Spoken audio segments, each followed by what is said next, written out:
for a brief history of the United States of America. Hi, boys and girls, ready to get started? Once upon a time, there were these people in Europe called pilgrims, and they were afraid of being persecuted. So they all got in a boat and sailed to the New World where they wouldn't have to be scared ever again. Oh, I'm so relaxed. I feel so much safer. But as soon as they arrived, they were greeted by savages, and they got scared all over again. So they killed them all. Now, you'd think wiping out a race of people would calm them down, but no. Instead, they started getting frightened of each other. Witch! So they burned witches.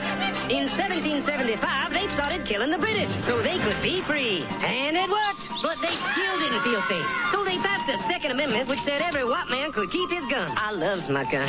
Loves my gun. Which brings us to the genius idea of slavery. You see, boys and girls, the white people back then were also afraid of doing any work. So they went to Africa, kidnapped thousands of black people, brought them back to America, and forced them to work very hard for no money. And I don't mean no money like I work at Walmart and make no money. I mean $0. Nothing. Not a zip. Doing it that way made the USA the richest country in the world.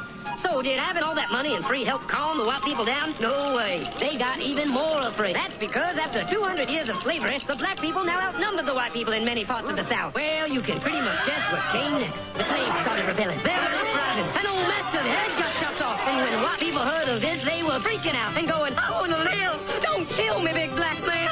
Well, just in the nick of time came Samuel Colt, who in 1836 invented the first weapon ever that could be fired over and over without having to reload. And all the Southern whites were like, yeah! But it was too late. The North soon won the Civil War and the slaves were freed. Yep, they were free now to go chop all the old masters' heads off. And everybody was like, oh no, we're gonna die. But the freed slaves took no revenge. They just wanted to live in peace. But you couldn't convince the white people of this. So they formed the Ku Klux Klan. And in 1871, the same year the Klan became an illegal terrorist organization, another group was founded, the National Rifle Association. Soon politicians passed one of the first gun laws, making it illegal for any black person to own one.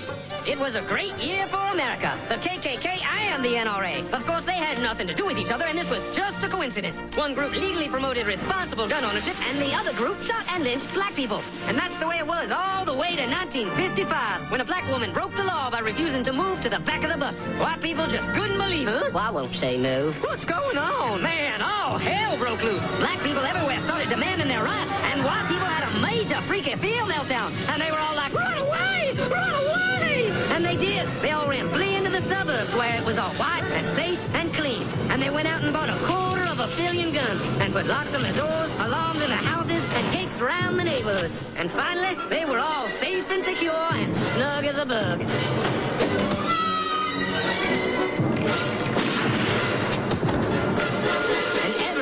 Lived happily ever after. Wow. Yes, I did. Yes. And Harold Mark.